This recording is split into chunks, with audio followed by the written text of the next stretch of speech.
Before we get started, I'd like to thank VideoBlocks.com for sponsoring this video. VideoBlocks is an awesome resource for high-quality stock footage, motion backgrounds, and templates for After Effects. Easily build a motion graphics logo for YouTube, your website, or business with one of their many After Effects templates. If you're looking for audio and music, check out their sister site AudioBlocks.com for a massive library of music, sound effects, and loops. And lastly, if you're looking for stock photos and illustrations, check out their other sister site GraphicStock.com. All three sites offer both a monthly and yearly subscription with unlimited downloads and royalty-free licensing.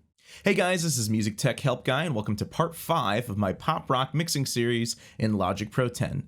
In this video, we'll finish up our dynamics processing on the drums using the enveloper plugin to bring out the punch in the toms, and we'll also add compression to our overheads and room mics. If you'd like to follow along and mix the song with me, there's a link in the video description below where you can purchase and download this mix.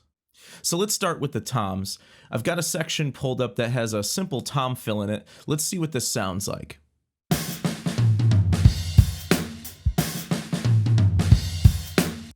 They sound okay, but they just sound a little flat to me. I want them to have quite a bit more punch, and the enveloper plugin will definitely help with this. So let's just solo the toms for now.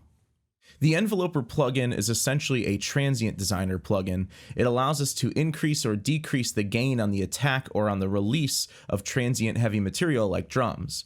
In addition to adjusting the gain, you can also change the attack or release time to make the transients more short and poppy, or longer to have the full transient present. A good way to play around with this is to pull the attack gain all the way up, the release all the way down, and make the attack and release time really short. I'll also pull up the look ahead a bit so it processes the material a bit better. But this is essentially going to show us the extreme of what this plugin can do to the transients, and then I'll dial down the setting to something more usable.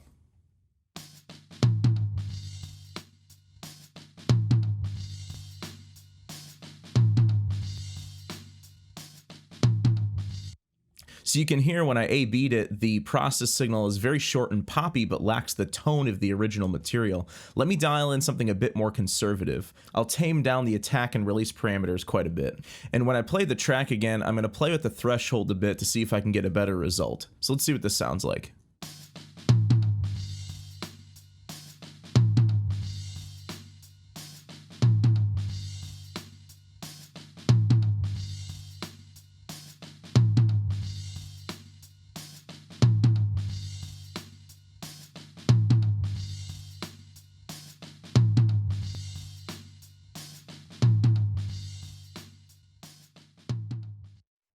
The enveloper threshold works similarly to the compressor's threshold.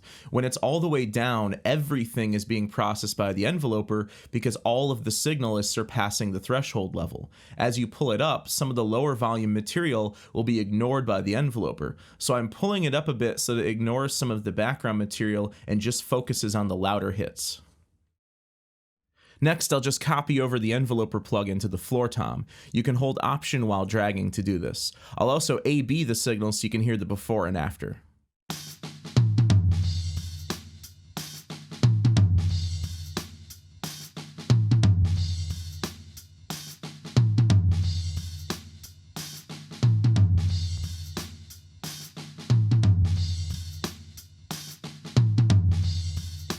Alright, that sounds good. Using the enveloper on toms really helps to control the ring of the tom mics too. Let's hear this with the whole kit.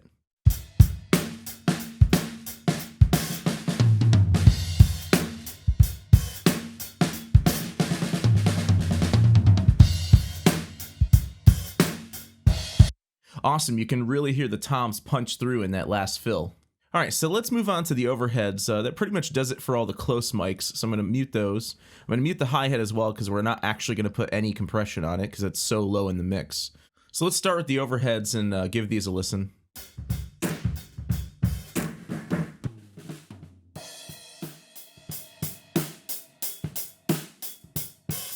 So the overheads are very bright, they're very punchy. I'm going to add the compressor because I want to sort of squash them a little bit, mostly for the crash cymbals. I want to just sort of level them out. And previously we've been using the Studio FET circuit for all of the drums because it's the punchiest circuit, but I think we can get away with using one of the VCA circuits instead, just to flatten out the cymbals a little bit better. I really just don't want the cymbals to have a punch, like a hard attack on each cymbal crash. If we use the Studio FET for this, that's basically what's going to happen. So I'm going with a little bit heavier compression here, a higher ratio, a lower threshold, and I've turned the makeup gain off.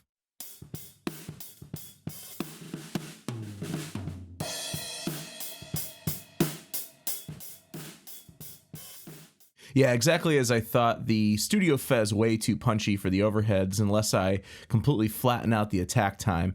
So let's go through all of the different circuits for these and figure out which one we like the best.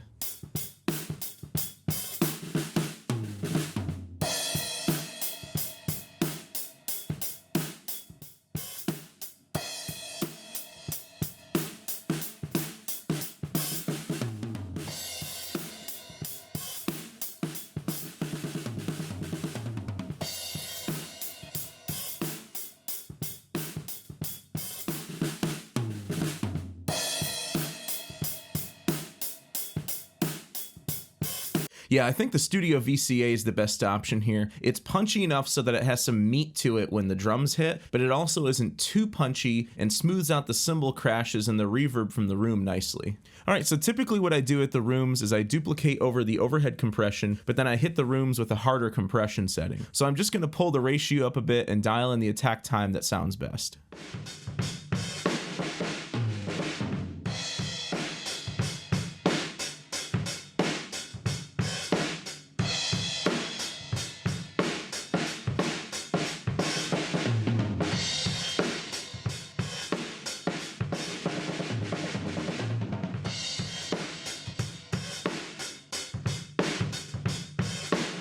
I like the way that the Studio VCA is accentuating the snare drum a lot in the room, but it's just a bit too punchy for my taste. We're going to do some drum sample replacement later, so I'm not too concerned about the punchiness of the snare. So I kind of want the room mics to serve as more of a reverb track and less for punch. Let me try A-Bing this with the classic VCA, which is more smooth and less punchy.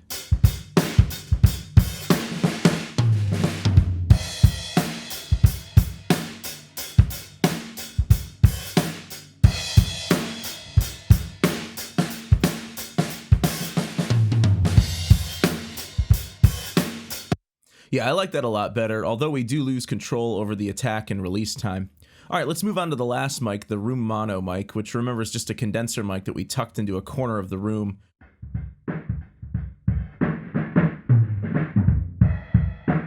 In a previous video, we cut out a lot of the high end to accentuate the low end body and the kick. Let's try out the Studio FET with this to see if we can bring out some of the punch of the low and mid range.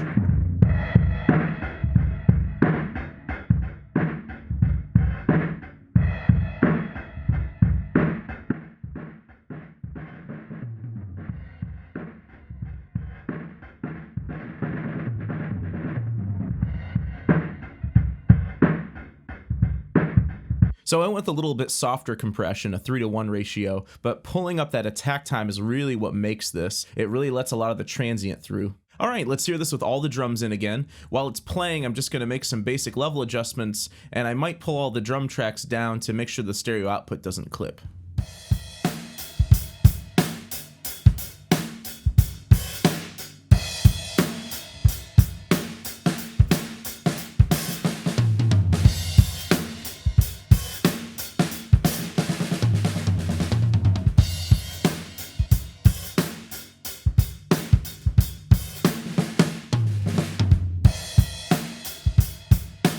You'll notice that I'm feeding quite a bit of the room mics into the mix because, again, that's functioning as our reverb channel. Later on, we're going to shoot for adding very little or even no additional reverb to the drums since we have those nice Royer ribbon mics in the mix. Lastly, I'll just play you the before and after result. Let's take off all of the compression and EQ on the drum tracks and give it a listen.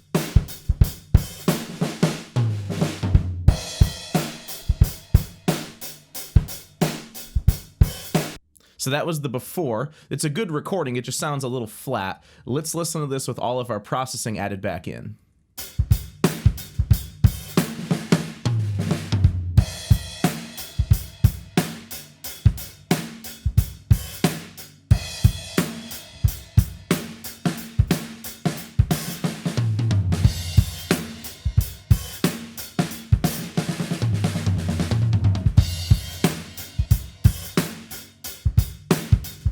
So there we go. With just EQ and compression, we have a tighter and punchier drum sound. In the next video, we're going to move on to doing some drum sample replacement and layering for the kick, snare, and toms to further bring out the drums, and then we'll move on to some other instruments in future videos. I hope you guys enjoyed the video, and thanks for watching.